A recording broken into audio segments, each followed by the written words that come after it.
We've all found ourselves in that comfortable spot at some point or another in the maelstrom that is life, haven't we? The minds of those around them were racing, they were preoccupied with a revolving door of problems, and each idea was clamoring for their attention. It's as if our thoughts are stuck in a never-ending cycle of what-ifs and should-haves, like pesky insects that need to be swatted over and over again. When things get to this point, pausing the action by pressing the pause button is very necessary. Take a time to relax and breathe deeply, and give yourself a break. Take a deep breath of peace, and let the conviction that there will be better tomorrows to calm the raging tempest inside you. Then, root your ideas in faith. Put your faith in the higher power. Just for a moment, try to picture all of your concerns melting away as you concentrate your attention on Him and take in His unflinching direction. Have you ever glanced at a bright light, only to discover that its afterimage remained imprinted in your vision for a considerable amount of time after you took your gaze away from it? This effect, known as an afterimage, is caused by the fact that our eyes continue to analyze the light long after we have altered the object of our concentration. In a similar manner, when we immerse ourselves in uplifting ideas, the resonance of those ideas stays, which helps to strengthen our spirit when we are confronted with challenges. These ideas end up becoming the lens that we use to perceive the world. If we spend an inordinate amount of time dwelling on difficulty, even when conditions improve, we may still approach them with the same level of trepidation. Why? Because our hearts and minds, which are our spiritual sensors, have become used to accepting them as the usual. This comes to mind the journey that the Israelites took across the desert as they were poised on the brink of entering the land that had been given to them. After a long period of aimless wandering, the time of one's destiny had finally come. The Israelites were given a peek of what was in store for them in the future when God gave Moses the instruction to send out scouts to explore the country. It was comparable to doing a house inspection before moving in. The scouts set out on their assignment, and when they returned, they brought with them an abundance of fruits as concrete proof of the fertile area. However, in spite of the early exuberance, the bulk of the scouts were able to dampen the excitement of their fellow countrymen. They constructed a terrifying picturing the residents as giants, and portrayed the Israelites as insignificant grasshoppers in relation to the inhabitants. They cautioned that the region was a domain inhabited by terrible foes, which would make the accomplishment of conquering an impossible task.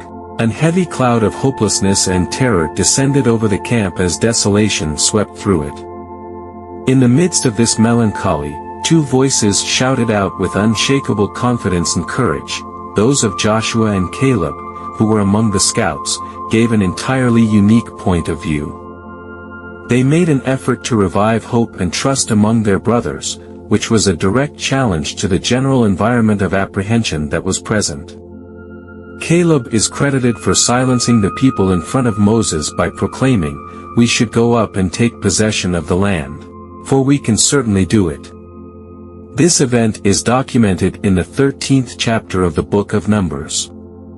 Joshua and Caleb pleaded with the congregation in Numbers 14:6-9 not to rebel against the Lord, reminding them that if they did so, they would forfeit the opportunity to inherit a country that was abundant in milk and honey as a reward for their obedience. What differentiated these two groups' reports from one another? Were the first scouts dishonest in their reporting? They were not, in fact.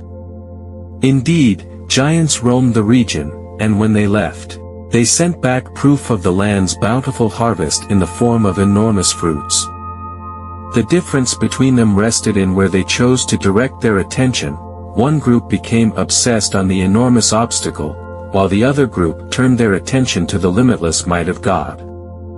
The latter group allowed their belief in God's help to strengthen their confidence, and as a result, they saw the giants as opponents who could be defeated. Beloved, God is getting ready to make greatness in you, a metamorphosis that will blow your mind and leave you in amazement of what you've become. Rejoice, because even in the midst of trouble, the splendor of God is limitless. The verse Romans 8 verse 18 states, "I consider that our present sufferings are not worth comparing with the glory that will be revealed in us." In times of difficulty, it is important to keep in mind that you are not alone. God is right there with you. As the intensity of the conflict increases, cling to His word that says, "I will never leave you nor forsake you." Even in those times when it seems as if His presence is evading you, He is there with you, dear believer.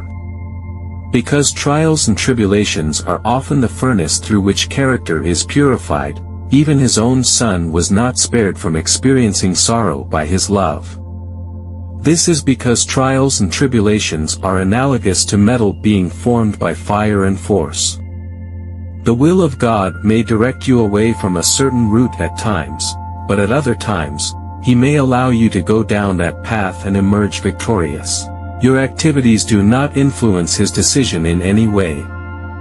He is much too knowledgeable to ever make a mistake, and far too caring to ever be cruel. If He enables you to travel a difficult route, you should be aware that He is doing so in order to create something remarkable out of your life. If you are going through a difficult time in your life right now, know that God is using it to make you stronger and to give you a more persuasive witness. The more difficult the fight, the more impressive your testimony will be. Think of the amazing tales you'll be able to tell about your experiences.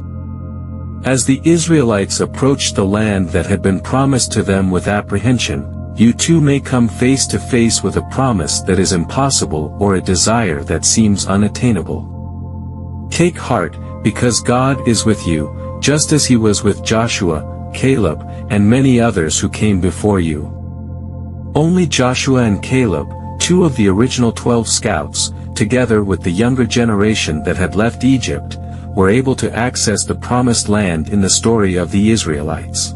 The others gave in to their terror and ended up passing away out in the woods. They were ultimately defeated not by the giants they dreaded but by their own disobedience to God's commands. To what end? They were doomed to extinction because their anxieties caused them to wander from God and toward the threat that they feared most. God has a more complete understanding of your situation than you have.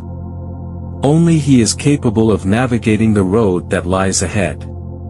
You can't go through it on your own. Your self-assurance should not be based on the notion that you have a high level of endurance or ability, since the difficulties you face may surpass your expectations. It is also not a good idea to depend on the help of the people around you, since other people make mistakes and there is no assurance that you will succeed. It's possible that the condition will stump the physicians, and the money could not be enough. What happens if the individual who offered assistance can't find their way? There is one who can communicate with you at any time and in any place.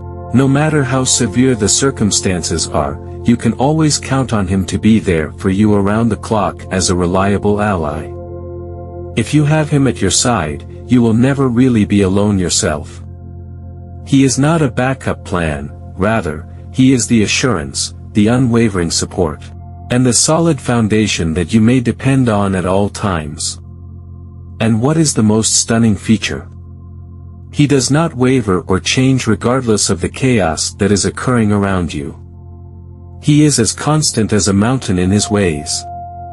In Hebrews chapter 13 verse 5, the Apostle Paul gives us this word of encouragement: keep your lives free from the love of money and be content with what you have, because God has said, never will I leave you, never will I forsake you.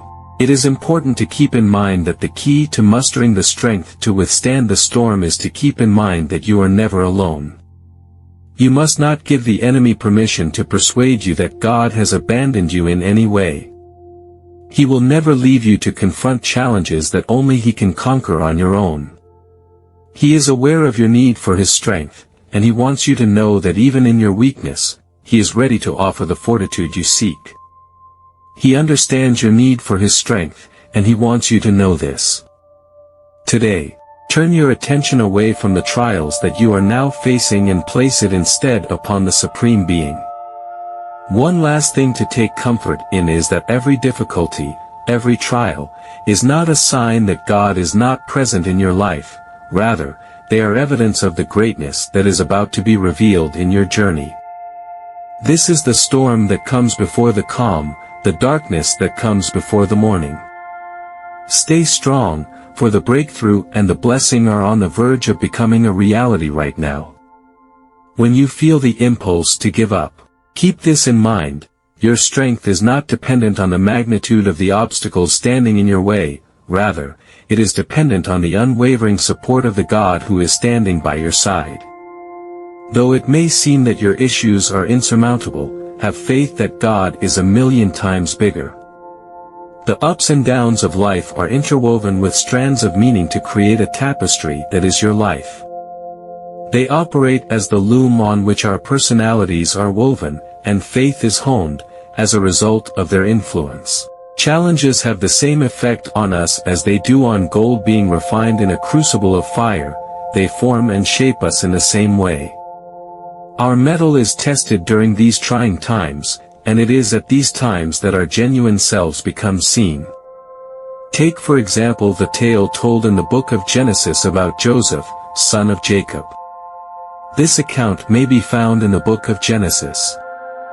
Joseph's path was littered with challenges, but he maintained his steadfast faith and confidence in God's plan, which, in the end, helped him achieve a position of significant influence and financial success.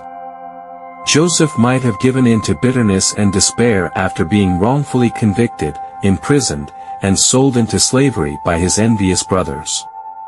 However, Joseph did not give in to these emotions. However, he decided to take a different route, one that included perseverance and trust. Joseph's spirit was unbroken despite being imprisoned to the depths of the dungeon. Because God had blessed him with the ability to do so, he used it to help others by interpreting their dreams. His interpretations turned out to be correct, and word of his expertise ultimately made its way to Pharaoh, who was the king of Egypt at the time. Joseph was called upon by Pharaoh to decipher the meaning of the king's puzzling dream, which was a prophecy about the years of plenty that would be followed by the years of terrible famine. Not only did Joseph's interpretation leave Pharaoh impressed, but it also resulted in Joseph being promoted to the position of second-in-command in Egypt. Joseph, endowed by God with supernatural knowledge, devised a strategy to store the nation's extra food during the years of plenty, therefore preparing the people for the upcoming famine. This vision not only spared Egypt but also nearby territories, including the country that was originally settled by his own ancestors. The narrative of Joseph demonstrates that even in the darkest hours, when circumstances seem to be insurmountable, God's providence is sufficient to see them through. It refers to the transformational power of unshakable faith, which is a faith that is independent of circumstances and finds its anchor in the unwavering character of God. In a similar fashion, each one of us will experience challenging times in our own lives, moments that have the potential to drown us in hopelessness. However, it is exactly at these times that we have the chance to depend on our faith and to believe that there is a bigger purpose at play in the events that are transpiring. This serves as a reminder that we are not alone in the hardships we are going through and that God is right there with us, waiting to assist us with strength and direction. Take into consideration the words written by the psalmist in Psalm 23 verse 4, which state, "Even though I walk through the darkest valley, I will fear no evil, for you are with me, your rod and your staff, they comfort me." These words provide peace and confidence that even under the most difficult of situations, the presence of God is our source of comfort and protection. They do this by stating that God is always with us. It is essential to recognize that clinging to one's faith in the face of adversity does not make the suffering or challenge of the circumstance any easier to bear. Instead, it shines a light of optimism and offers a viewpoint that goes beyond the difficulties that are now being faced. It enables us to raise our eyes above the storm and to imagine a horizon that is more brightly lit. This idea was expressed in the letter that the Apostle Paul sent to the Romans. Paul was a character whose own life was defined by hardships and difficulties, and he was the one who articulated this idea. The apostle stated, "And we know that in all things God works for the good of those who love him, who have been called according to his purpose." Romans 18th chapter. This passage serves as a reminder that even in the midst of difficulty, God is orchestrating a broader narrative, one that we may not completely realize in the current moment. It is God's plan that all things work together for good. It is essential for us to create an attitude of appreciation as we work toward maintaining our faith in the face of hardship. Being grateful serves as a counterweight to feelings of hopelessness by serving as a reminder of the gifts that continue to exist even in difficult circumstances. It moves our attention away from what is missing and toward what is present, from hopelessness to optimism. Consider the narrative of Job, a man who went through unfathomable anguish and experienced unspeakable loss. Nevertheless, when he was going through all of his difficulties, Job made the proclamation, "Naked I came from my mother's womb, and naked I will depart." It was said in Job 1 verse 20, "The Lord gave, and the Lord has taken away, may the name of the Lord be praised." Even in the midst of such severe bereavement, the words of Job continue to reverberate as a powerful demonstration of the efficacy of thankfulness. When we are faced with hardship, it is normal for us to search for solutions and to long for an understanding of why we are faced with the particular circumstances that we are. Even while we may not always find instant answers, faith compels us to trust in the sovereignty of God and to believe that He is working all things together for our benefit, even when the road ahead might not be obvious. This faith in God's providence does not release us from our responsibilities or give us more control over our lives. It gives us the ability to act with the confidence that God is always there to lead us in the right direction. Knowing that we are not alone on our path gives us the confidence to bravely confront problems and go forward with our journey. Comfort in the fact that He is working everything out for your benefit. And above all else, let an attitude of appreciation be your compass. It will illuminate the way even in the most difficult of times. Because it is through faith that we find the power to continue, and it is through perseverance that we emerge from the crucible purified and changed, ready to embrace the better vistas that await us after this experience.